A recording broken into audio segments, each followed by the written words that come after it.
Good morning everyone. Today I am going to start new topic, that is subject verb agreement.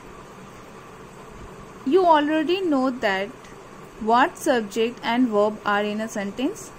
Subject is a noun or pronoun that tells us what the sentence talks about, and verb represent the action in the sentence.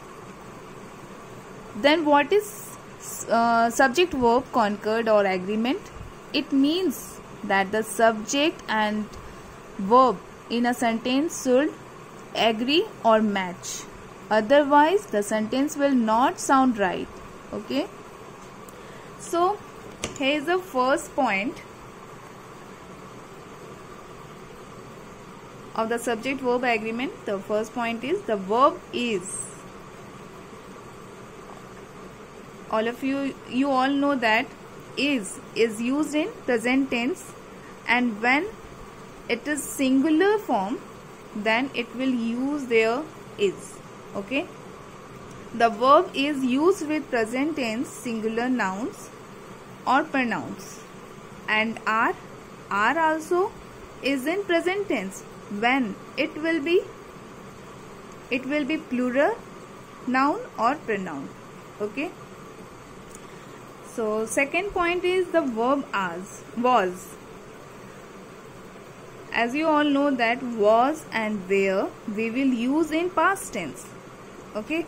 When the sentence is singular noun or singular pronoun, then we will use a was, and if the sentence is in plural noun or pronoun in past tense, then we will use a were. Okay. So, here's the basic rules of subject verb agreement. So, let's start the basic rules of subject verb agreement. The rule 1. The verb and subject must agree in number. Either it is in singular or plural. Okay. This means that if the subject is singular, the verb should be singular, and if the subject is plural, the verb should also be plural. Okay, for example, he plays football. So he is the subject and plays is the verb. He is the singular form, he plays football. This one is a singular. Second example, they play football.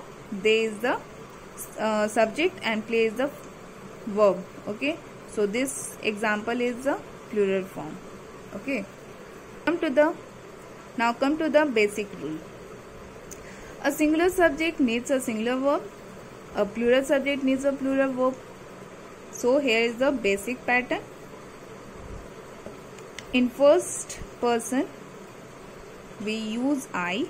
As you all know that in first person we use I, second person we use you, and in third person we use he, she, it.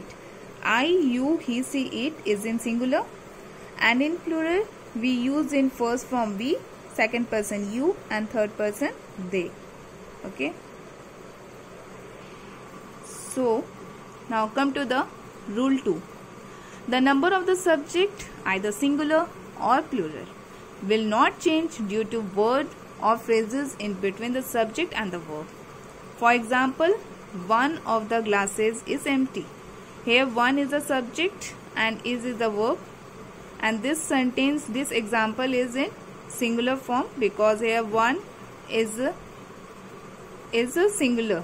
Okay, and is the verb. So that's it for today. In the next video I will continue with more basic rules of subject verb agreement. Thank you.